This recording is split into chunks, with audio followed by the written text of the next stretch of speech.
Back again, looking at Psalms, together with God through the Psalms, 90 days of devotions from Our Daily Bread, edited by Dave Brannon. Today's Psalm is Psalm number 48. At least that's the one that's listed for the next one in line here. As we're looking, though, at Psalm 48 and trying to read and understand it, I think it needs some explanation. At least I needed some explanation to try to figure out how this psalm applies to me. In Psalm 48, the psalmist will speak a great deal about Zion, Mount Zion. Mount Zion is the place where the temple is, and the temple is the dwelling place, according to the Israelites, that this is where God lived. God living in Zion, then, if we understand that from our perspective today, we recognize that the Spirit dwells in each of his believers.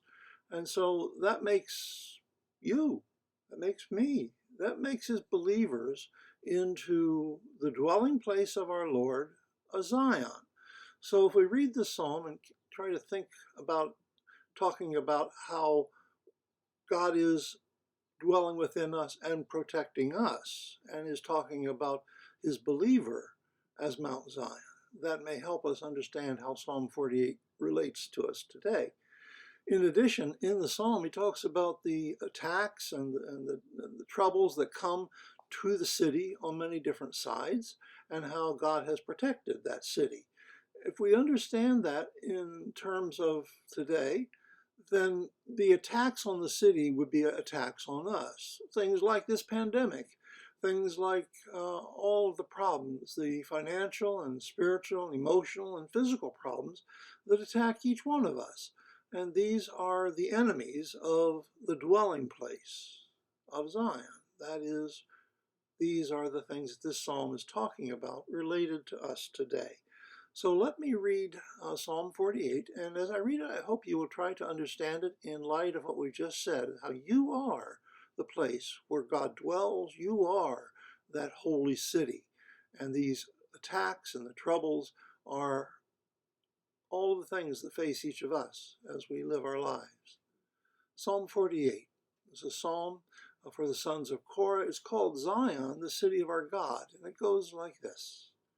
Great is the Lord, and greatly to be praised in the city of our God. His holy mountain, beautiful in elevation, is the joy of all the earth. Mount Zion in the far north, the city of the great King. Within her citadels God has made himself known as a fortress. For behold, the kings assembled, they came on together. As soon as they saw it, they were astounded. They were in panic. They took to flight. Trembling took hold of them there. Anguish as of a woman in labor. By the east wind you shattered the ships of Tarshish. As we have heard, so we have seen in the city of the Lord of hosts, in the city of our God, which God will establish forever. We have thought on your steadfast love, O God, in the midst of your temple. As your name, O God, so your praises reaches to the ends of the earth. Your right hand is filled with righteousness. Let Mount Zion be glad. Let the daughters of Judah rejoice because of your judgments. Walk about Zion, go around her, number her towers, consider well her ramparts. Go through her citadels, that you may tell the next generation that this is God, our God, forever and ever. He will guide us forever. Did you think about you as that place where God dwells and how he protects? And what a beautiful place, and how all of the enemies that come against the city are vanquished, and that God is righteous. Well, that is the subject of this meditation today. The meditation was written by Richard DeHaan, and we've heard from him before, but let's read this psalm. And he is asking us also to consider Isaiah 6:3. And Isaiah 6:3 goes, Holy, holy, holy is the Lord Almighty. The whole earth is full of his glory. The meditation goes this way. There are some things God cannot do.